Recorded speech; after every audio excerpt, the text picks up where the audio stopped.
go to the beach," he shouted at the top of his lungs. Oh no, I see where this shit's going. Hang him from the yard.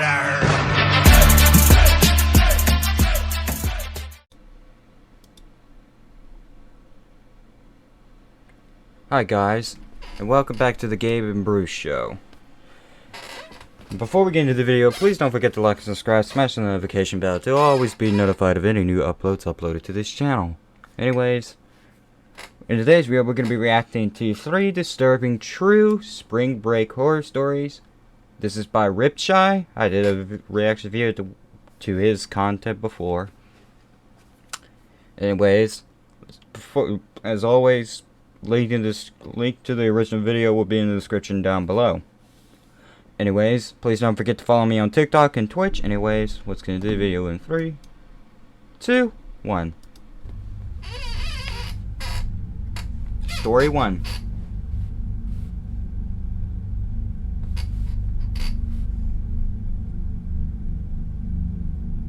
This happened just a few days ago. For reference, I frequent a certain local alt hangout spot just about every night to have a few drinks and hang out with my crowd of regulars, who are almost like my family. Spring break for a lot of people was last week, which meant that a lot of old friends and former regulars came back to town and spent some nights at the bar like old times. Among this disparate group of people is a friend of mine whose identity I will protect by referring to them as Allison. Allison is very cute, but we were never that close and we never hooked up, so I'm courteously stuck in the friend zone, so to speak. But that's not a problem for me, as I'm not interested in making things weird between us or forcing myself into a long-distance relationship. I can be a gentleman. Anyway, Allison likes to drink a lot. Most of us around this place have some kind of developing substance issue. Since she's a small, attractive female, all of her friends, myself included, make sure to look out for her when she gets drunk, just to make sure that nobody gets a chance to try anything nefarious. Recently, though, something despicable very nearly happened. It was the night of St. Patrick's Day, and I was very drunk and high after hanging out with my old friends who were in town. I had a blackout between 2 and 3 in the morning, but by 4, I was back in my body and sobering up. Nah. The only people still hanging out at the time were myself, Allison, a friend of mine, and the owner of the establishment. We bummed around for a while until about 5, when the owner finally kicked us out. That left just me, Allison, and our mutual friend in the parking lot. We were having our last little chat for the night and about to say goodbye when something very unexpected happened. What would that be? Allison's ex-boyfriend Lily freaking appeared out of nowhere, just pulling up to the parking lot in the middle of the night. What the fuck? I hadn't seen him around all evening, and it's not uncommon for Allison to sleep in her car after everyone else leaves. So it was quite obvious to all 3 of us that he had come just to see her. I'll call him Josh. When he appeared, all 3 of us traded a look. I was immediately glad that I and my friend were still there, and that Josh hadn't successfully pulled up on Allison while she was alone. As if he had pulled up just a few minutes later, he would have been knocking on her car door in an otherwise completely empty parking lot. It's less important, but Josh is a little older and a cocaine addict, and wants Allison to be his little punk rock doll. What the fuck? They split months. What the fuck is a punk rock doll? Can someone leave a comment down below to explain to me what the fuck that is? I ain't heard shit like that. I don't even know what the fuck that is. Leave a comment down below, guys. Can one of you tell me what the fuck is a punk rock doll? Cause just by how it sounds bad, but I don't know what it is. I think I better bit my gum. Ow. Yeah, definitely bit my gum. Months ago, the last time Allison left town. The man has been picking the scab the entire time. He won't just move on, you know? It's not like any of us hated him, it's just that he's not a good match, and everybody can see that except him. Of course, he started acting extremely clingy that night. We were all pretty much wasted except for him, and I could tell by the way he looked at us that he knew this. And he started to stand so close to Allison that she took steps away and tried to hug her for old time's sakes, or whatever he said. I went back to the back door of the bar and tried to get the owner to come out to help survey the situation, but unfortunately, the whole place was locked up and his car was gone already. By the time I got back, my old friend was saying goodbye. I dapped him up and I pulled him in a bit, trying to give him a look in the eyes that said, "Don't you dare leave," but he didn't get it. Then it was just me, Allison, and Josh. Allison tried to say goodnight and sleep in her car. But this was the moment that Josh had been waiting for since he saw the rest of us there. He said, "No, that's not safe. Let me just give you a ride home." I immediately tried to counteract this by saying how she's always done this and it's never been a problem, and how Allison had been talking about sleeping in her car for almost an hour and probably just wanted to follow through with what she had planned. But none of this worked. Josh was extremely pushy, and I never put my foot down hard enough. That's what we call a persistent son of a bitch, and not the good one. You have two versions of a persistent son of a bitch. Take this as advice. You better write this shit down. There are two versions of persistent son of a bitch. There are the good kind, the ones that are actually have a reason to be persistent, to help someone in need. Whether it's with loans, helping them out in any way you can. And then there's the other one, the dickhead, which is what this... Being the fact it's not his real name, but we're going with it. This so-called fake name Josh guy that he's referring to him as Josh. This Josh dude he refers to as. This is the other type of persistent son of a bitch. This is the one we don't want to see or be in any fucking situation with. Because it may fuck us in the ass and we won't like it. He's the persistent dickhead is what I would call it. Moving on. Eventually, Allison caved and accepted the ride. Fucking We all idiot. said goodbye and got into our cars, then sat in the parking lot for a minute. The whole time I heard this voice in my head that told me not to let her get in the car with him. But I was so faded I could barely listen to it. However, I was still in the presence of mind to look out for my friend, despite how nervous I was about the situation. As they pulled out, I got in line behind them. We rolled through to the exit together, where we both should have turned right. But then, Josh made a left turn. My heart jumped into my throat. I knew full well that Allison didn't live down that way, but it seemed like Josh was counting on me not knowing her well enough to be aware of that, but he was wrong. Took a deep breath and gave them about 5 seconds of follow distance, then made a left turn to follow them. I left plenty of room, but made sure I could still see where they were going. I had to run 2 red lights just to not let them get too far ahead, though, which made me worried that I was about to get pulled over or something. The longer it went on with them going the wrong way, the more sure I was that something was up. Eventually, Josh made another left turn into a side street. I sped up and careened into the turn, knowing they could make another random turn and lose me, but I wasn't even sure if they were aware I was following them. As soon as I made the turn, though, I swore I couldn't see them. There were no taillights on the road, but luckily there weren't too many other turns that they could have made. Luckily, just a few seconds later, as I was slowly rolling through the neighborhood, I saw Josh's car. They were parked on the side of the street with their lights already off. I swore again, with malice and anger this time, then pulled up in the spot right in front of his car. I left it running in park and quickly got out. I didn't even have a second to look out into their windshield, because they were both already getting out. It was a hectic few seconds that followed. Allison slammed the door behind her and ignored both of us completely, walking to my car with her arms crossed, jumping into my passenger seat and slamming the door too. The whole time, Josh was yelling at her to come back. He even started to walk up to her, but I stopped him.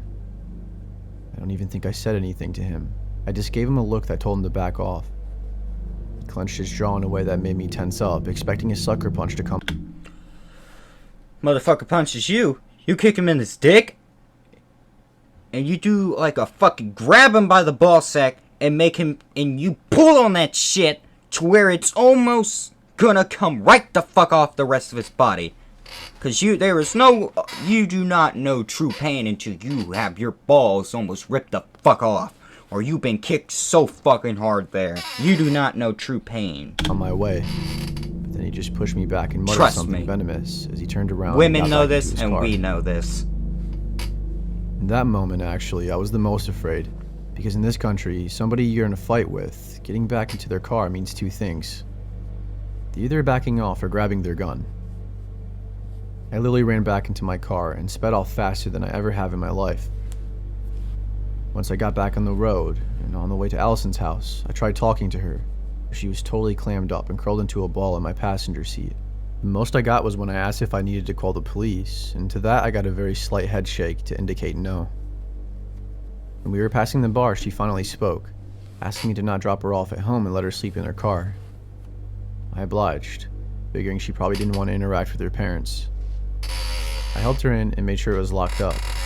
Then I sat in my car and watched over her until sunrise, when other cars finally started pulling in. The next day, she was back at the bar and trying her best to act normal. When I got her inside, I asked her about it again and double-checked if I should have called the cops. She again said no, but this time added that it was only because I got there when I did. My heart sank when she said that, and I told her she should at least tell a few close friends about this, to which he agreed. Now, Josh is basically the same on-site order as a neo-Nazi. We may not be the best group of our friends on account of how we enable each other's self-destructive habits, but god damn it, when it comes to certain things, we look out for each other. An assault of this sort is something you're lucky to just get beaten for.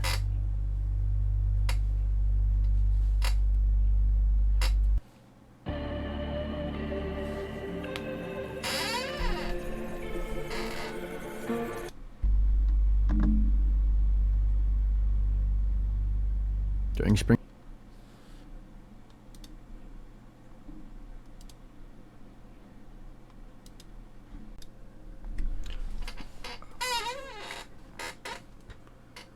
Well, what the fuck? Sorry guys, as you can see my mic's here.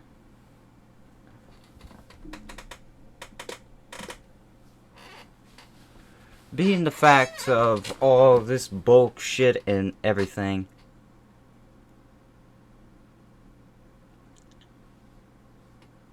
Motherfucker's so creepy as hell.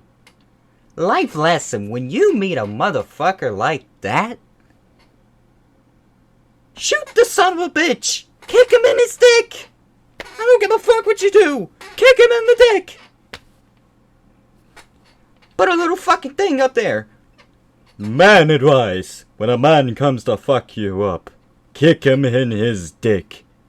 Or if I work vice versa, if it's a woman, then, I don't know, fucking suplex the bitch. I don't give a fuck. Motherfucker tries anybody that tries this kind of shit, you know what you do? You wait for them to even lay a hand on ye. Then you suplex that motherfucker, or if it's a dude, you kick him right in the dick. Right in their manhood.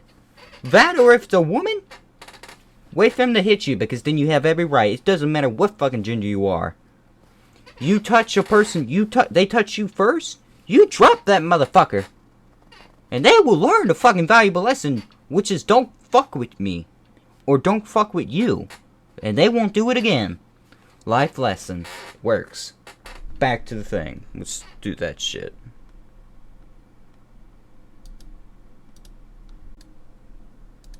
And we're back.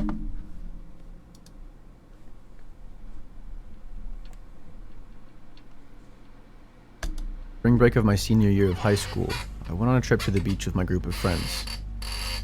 My best friend, Tyler, went too. His dad just bought a condo right on the beach, but he hadn't set it up to rent it out yet, so he let us party in it for a few days, as long as we didn't wreck the place. True. Nothing sounded better than multiple nights of living completely carefree and hanging out with just the people we liked, especially since there were girls involved. Even if the place was a little bare bones, and some of us would end up sleeping on couches or air mattresses. That didn't matter so much, because of course, we all pitched on a couple of bottles and a few cases of beer, which we would be passing around the whole time. Don't know why you want to get Tyler drunk, was initially apprehensive about having alcohol inside the condo, as he was worried about getting caught by his dad and not being allowed to party there ever again. Everybody convinced him it wasn't a big deal though, and to make it more tempting, since it was his condo, we let him drink as much as he wanted without having to pay his share. Admittedly, that was not a great idea, because for being the one who was nervous about it, Tyler drank more than any of us. Some of the guys gave him flack for it and said he was taking advantage of the fact that he didn't have to buy any of it. But then it was already too late, because a new kind of Tyler was unleashed, and he was just knocking back the drinks. I was his best friend, which made me feel like I had to keep up with him. None of us were experienced drinkers, so there were no thought about anyone staying at all sober to take care of the rest of us. By the time the sun set on the first evening, we were all wasted. The hours dragged on, the music kept blasting, and there were games played. Here's a life lesson. When one gets fucking drunk, you need one sober motherfucker. At least. You need one person to at least just take a fucking soda for the whim. Take a fucking water. I don't give a fuck. Do not let them drink alcohol or do not let them drink too much to where they're completely motherfucking ever liking drunk.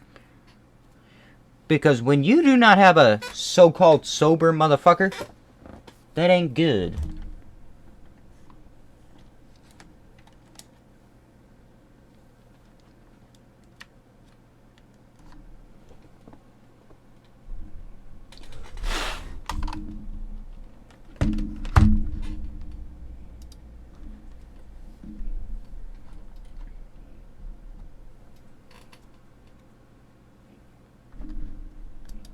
Some people got sick, and some people were caught getting it on, but after a while, things started to die down. There was a point at which we were all winding down and all sitting around the living room, not really talking or doing anything. You're all drunk, That's what do when you Tyler expect? jumped up out of nowhere and made a bunch of noise, trying to get us all hyped again. He kept saying stuff like, "It's only midnight, you quitters. The night is still young." And he was walking around to everybody, handing them drinks, all while he was slamming beers too. We were all pretty tired, so we didn't exactly respond to it, until he had a different idea. "Hey everyone, let's go to the beach," he shouted at the top of his lungs. Oh no, I see where this shit's going. I see where it's very going, and it's not gonna be beautiful. Trust me. Believe it. Fucking believe it. I can hear those words ringing through my head to this day. It was such a bad idea. Still, and I don't know why, but as soon as he said it, we all agreed instantly and shut up to party again. Of course you would, you're all fucking We didn't drunk. want to get more drunk just to keep sitting around, but we were definitely down for something else to do. There was a brief moment where one of us mentioned that it was the middle of the night and nobody was supposed to go to the beach around then. But then that was answered with enthusiasm instead of deterring us. It was going to be so cool to have the beach to ourselves and be there at the wrong time of the day. There were so many of us together, what could go wrong? We killed the first Everything. bottle right then and there, and we each slammed another beer or two before heading out. We hadn't even changed out of our clothes into our bathing suits. It seemed like it was the perfect happenstance too, that the beach was right on our doorstep. We didn't even have to cross a single street to get there. That was the most dangerous part about being a bunch of drunk fools in the dark, I figured, so it was fine.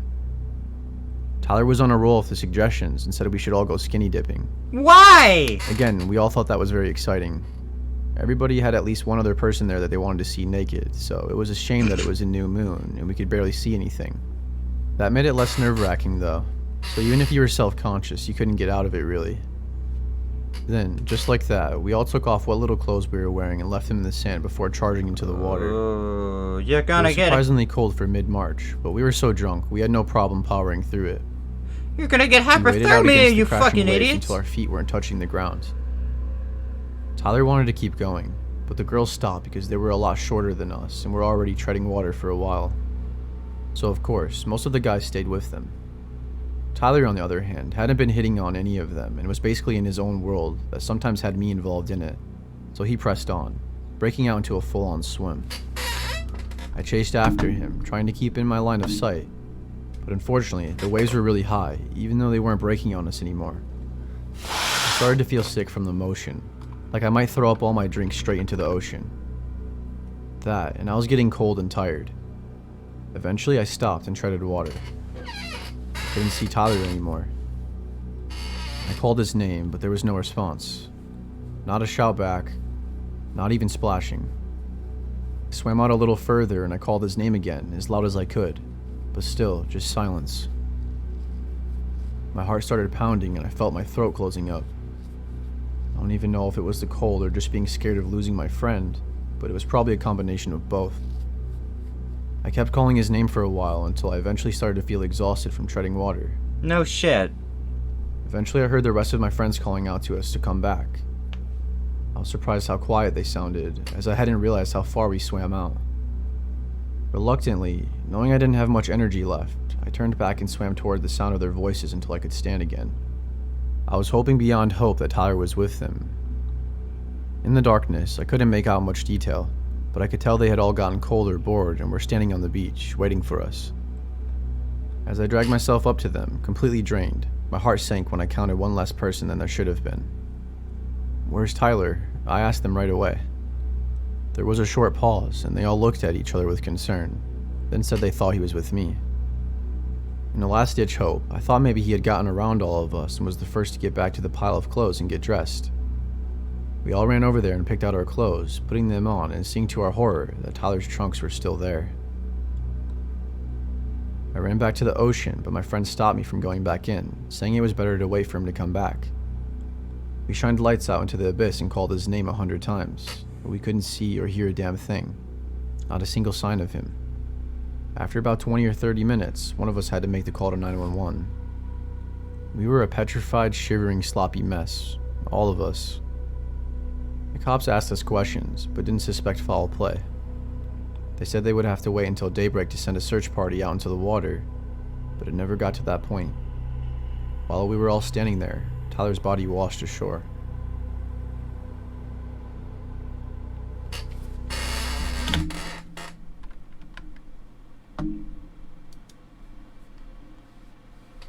That's just gotta suck balls.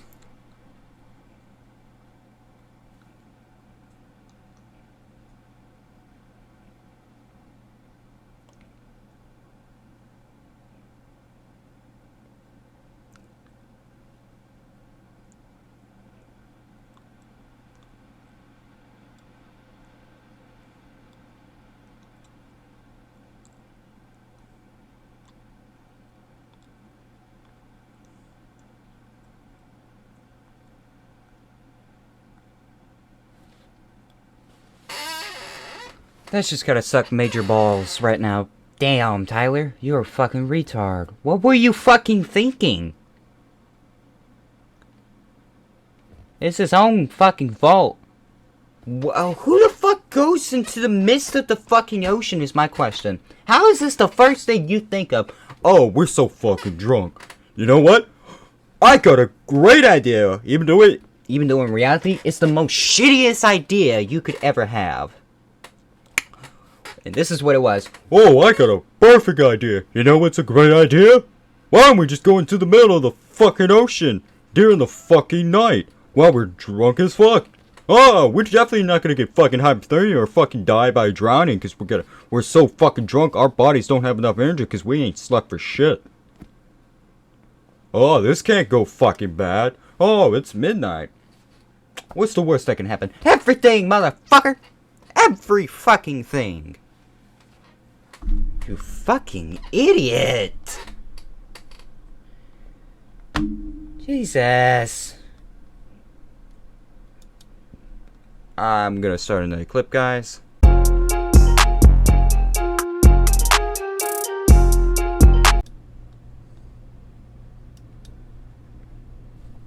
Sorry about that, guys. I had to go take a bathroom break, but let's go to this.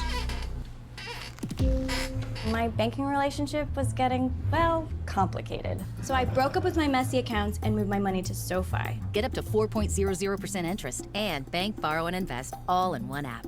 SoFi, get your money right. Hit it.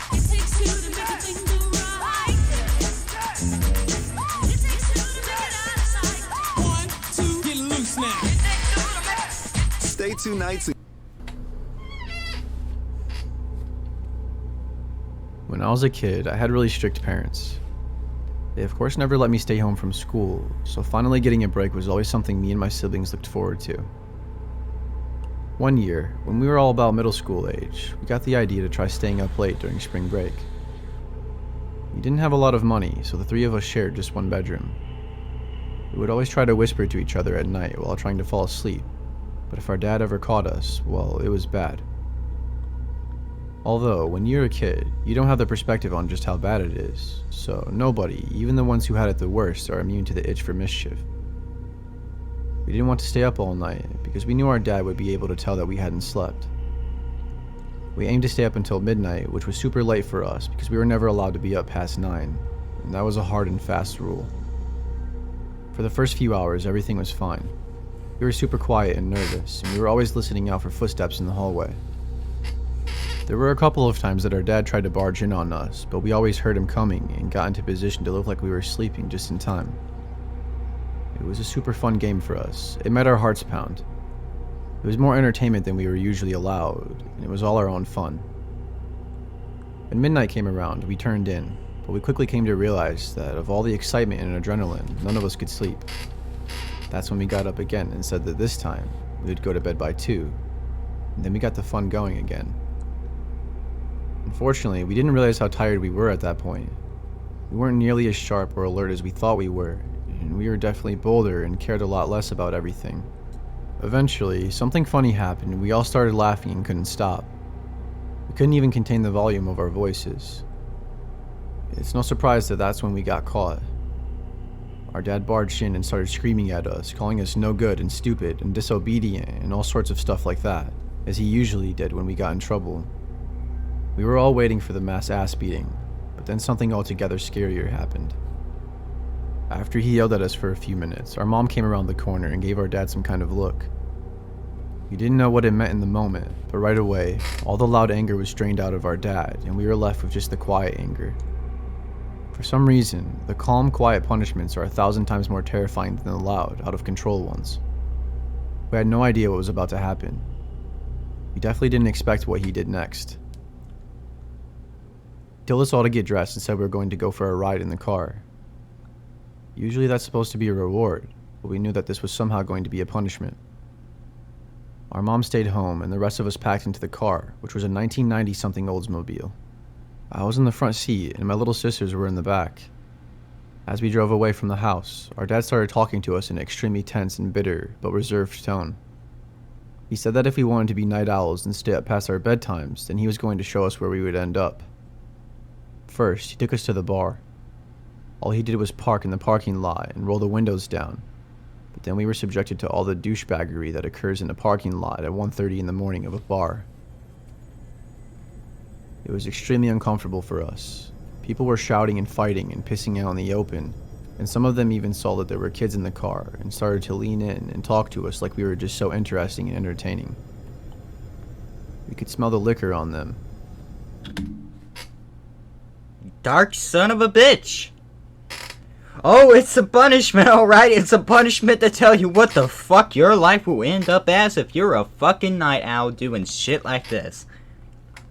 But do you have to be this fucking so dark, though? I mean, you'll get your point across. You'll be like, oh, no, I got a better idea. Thank you, honey. Thank you, honey. Thank you for... It's a good thing I married you. Not but just because I love you, because I always do, but also because you give me great ideas, too. Oh, get your shit, kids. Get your clothes on, get your fucking jackets on, get the fuck in the car. Oh, I'm taking you somewhere to show you what the fuck your life will look like. Honestly, if you're a parent, you shouldn't say, what the fuck, around the kids who are in middle schools. Then again, no one gives a shit. You are gonna sit anyway and be like, I'm gonna beat your ass for disobeying shit. Or breaking something on purpose, you know, and shit. But this is a punishment that is dark as shit. I don't even get these. I wouldn't even want to give these to my kids because I feel like doing this shit will scar them for life. But it's a lesson. Moving on. It's hard to describe what it's like to be that young and see people that are that messed up that they aren't even altogether there. After the bar closed, my dad kept going. He took us to the bad side of town and drove around, pointing out all the homeless people and addicts and dealers. Ugh. Then he took us around to the red lights. There was this one street where about half a dozen prostitutes dressed in barely any clothes were standing around. My dad rolled up to them, and at first, even they looked confused. But he pulled out a wad of cash. I'm sure it wasn't much, but it ended up being for work that was easier than what they would usually do, I'm sure. I don't know what he said to them, but that's when two of them got on the other side of the car and leaned into the windows, seriously invading our personal spaces. The one that was by me caressed me on the shoulder and pulled me super close to her face, saying all these things to me, like whether I would want to be treated by her, or if I'd rather let my dad sell me to her pimp so they could turn me into one of them. We all started to cry. It was too much for us, and it was horribly traumatizing. Once we were all completely broken down, my dad finally took us home. As heinous as it was, it did very effectively scare us out of staying up late or going out into town until we were old enough to start getting into our own rebellious phases. Although I still wonder what all those people who saw a bunch of small children in a car in the middle of the night had to be thinking. Surely, they wouldn't have expected our father was intentionally subjecting his children to all the horrors of nighttime in the city, but that's the truth.